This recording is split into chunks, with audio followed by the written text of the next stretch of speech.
नमस्ते। हमेशा खुश रहो बिटिया। कैसे हो आप सब? चलिए आज का सेशन शुरू करते हैं। आज का हम लोगों का सेशन है फंक्शन ओरिएंटेड मेथोडोलॉजी।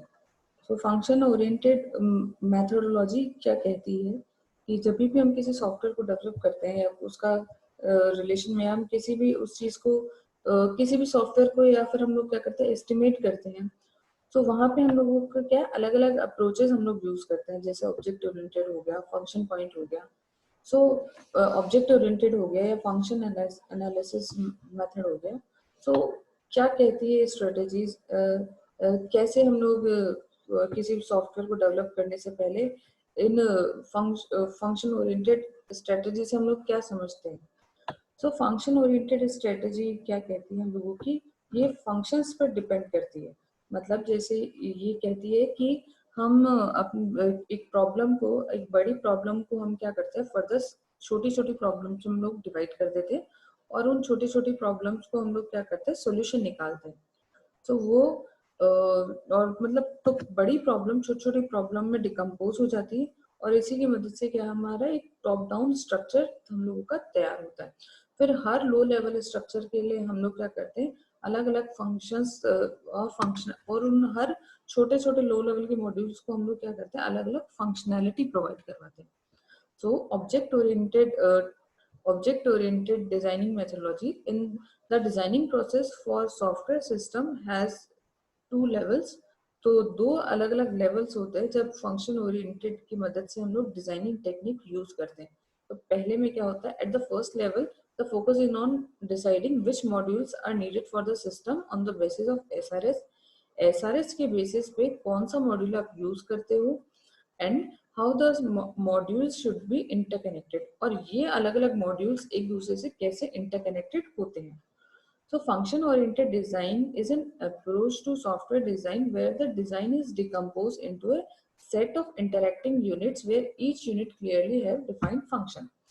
ये अलग अलग मॉड्यूल्स में जब हम लोग इसको डिवाइड करते हैं तो उसको हम किस तरह से डिवाइड करते हैं कि ये आपस में इंटरेक्ट करें, और जबकि ये इंटरेक्शन तो करे जबकि हर यूनिट का क्या है क्लियरली डिफाइंड फंक्शन हो।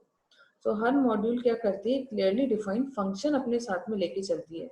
वहीं से हम लोगों को क्या होती है फंक्शन ओरिएंटेड डिजाइनिंग क्या होती है यूज होती है। जनरल प्रोसीजर में क्या होता है, हम जब स्टार्ट करते हैं एक हाई लेवल डिस्क्रिप्शन से जहाँ पे एक सॉफ्टवेयर पैराडिगम स्टार्ट होती है और रिफाइन करते हैं each part of the description one by one specifying in greater details and the functionality of each part. एक पर्टिकुलर पार्ट से स्टार्ट होकर जैसे जैसे आप उसमें फंक्शनैलिटी ऐड करते जाते हो वैसे वैसे क्या है वन बाय वन हम उसको क्या करते हैं डिवाइड करते जाते हैं। On this point leads to top down structure. इसकी मदद से क्या होता है हम लोगों के पास एक टॉप डाउन स्ट्रक्चर प्रिपेयर होता है। हाई लेवल से हम लोग कहाँ आ जाते हैं लो लेवल पे आ जाते हैं। एक ट्री टाइप का एक स्ट्रक्चर हम लोगों के पास में तैयार हो जाता है। लेकिन इसमें हम लोगों के पास कुछ प्रॉब्लम आती है क्या, each module is used by at most one other modules and that module is called parent module। कि भाई हर मॉड्यूल क्या है हमेशा पहले वाले मॉड्यूल से ही रिलेट हो रहा है, और तो इसको क्या बोला है हम लोगों ने, जिस उस मॉड्यूल को क्या बोला हम लोगों ने पेरेंट मॉड्यूल। हमेशा कम ज्यादा से ज्यादा एक मॉड्यूल से तो क्या है एक मॉड्यूल ज्यादा से ज्यादा एक मॉड्यूल पे डिपेंडेंट तो होता ही होता है।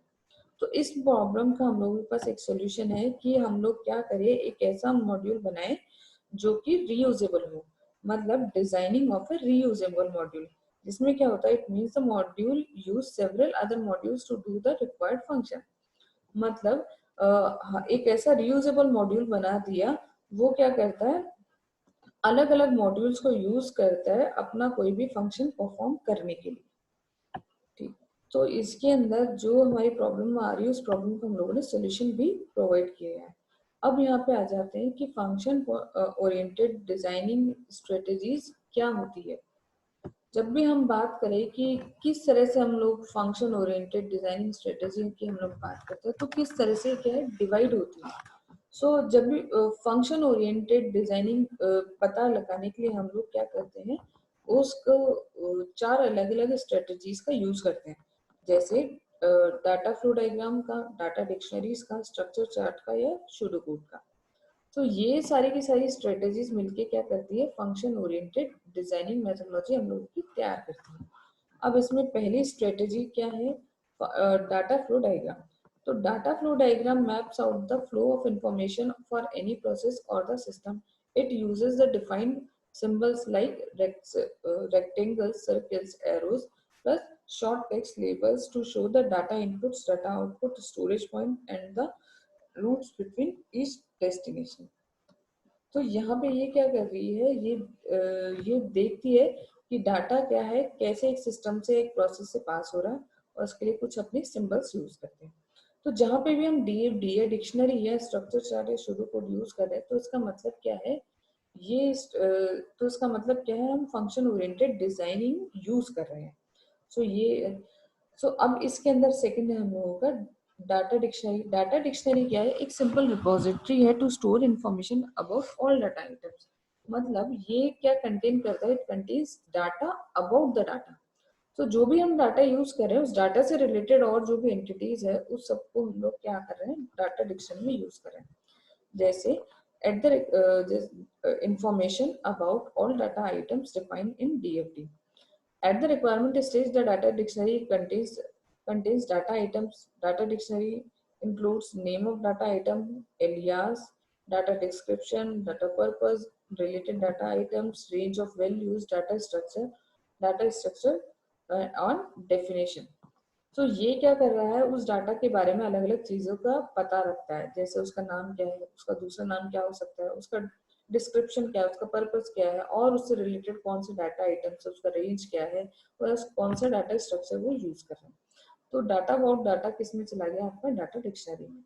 एक होता है हम लोगों का स्ट्रक्चर चार्ट। स्ट्रक्चर चार्ट क्या होता है, एक हायरार्किकल रिप्रेजेंटेशन होता है। So it is a hierarchical representation of the system which partitions the system into black boxes. तो एक ऐसा रिप्रेजेंटेशन है जिसके अंदर हम क्या कर रहे हैं, अपने सिस्टम का पार्टीशन कर देते हैं अलग अलग ब्लैक बॉक्स में, जहाँ पे क्या होता है डाटा, जहाँ पे क्या होता है कि फंक्शनैलिटी तो हम लोगों को यूजर को पता होती है, लेकिन उसकी इनर डिटेल नहीं पता होती। मतलब सिस्टम क्या काम कर रहा है तो वो यूजर को पता है, लेकिन सिस्टम कैसे काम कर रहा है वो यूजर को नहीं पता। सो हम लोग क्या करते हैं, अपने सिस्टम को कुछ इस तरह से पार्टीशन कर देते हैं, जहाँ पे components are read from top to bottom, left to right. और कंपोनेंट्स का रीड करने का स्ट्रक्चर क्या होता है, टॉप टू बॉटम और left to right. When a module calls another, it views the called module as black box, passing required parameters and receiving result. So हम लोग यहाँ पे जब भी उसको व्यू करते हैं, तो उस मॉड्यूल को हम लोग ब्लैक बॉक्स, जो जब भी एक मॉड्यूल दूसरे मॉड्यूल को कॉल करता है, तो जो कॉल्ड मॉड्यूल होता है उसको हम क्या करते हैं, ब्लैक बॉक्स की जैसे देखते हैं, क्योंकि वहां पे हम लोगों को उसको इनर फंक्शनैलिटी पता नहीं होती। एक होता है हम लोगों का शूडो कोड। शूडो कोड क्या है, एक सिस्टम का, pseudo code is a system description in short English like phrase describing the function. तो एक ऐसा डिस्क्रिप्शन है जिसमें है ना, एक ऐसा सिस्टम का डिस्क्रिप्शन है एक इंग्लिश फ्रेज में, जो क्या डिस्क्राइब करता है, किसी फंक्शन को डिस्क्राइब करता है। उसके लिए ये क्या करता है, it also uses the keyword identification. और क्या है, pseudo codes are use as replacement for flow chart. तो सूडो कोड को क्या है, आप फ्लो चार्ट का रिप्लेसमेंट मान सकते हैं। ठीक है, हम it decreases the amount of documentation required.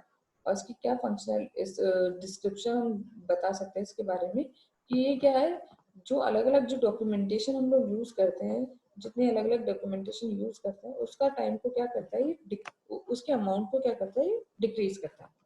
तो जहाँ पे भी आप ये अलग अलग चार तरीके की आप स्ट्रेटेजीज देखते हो, तो उसका मतलब क्या है, ये कैसी डिजाइन फॉलो कर रहा है, ये एक ऑब्जेक्ट ओरिएंटेड डिजाइनिंग फॉलो कर रहा है। So, thank you. That's all for today's session. And this session is powered by digital version 2.0, Jyoti Vidyapith Women's University. I hope you like my session, and if you have any query, then please mention in comment blocks below.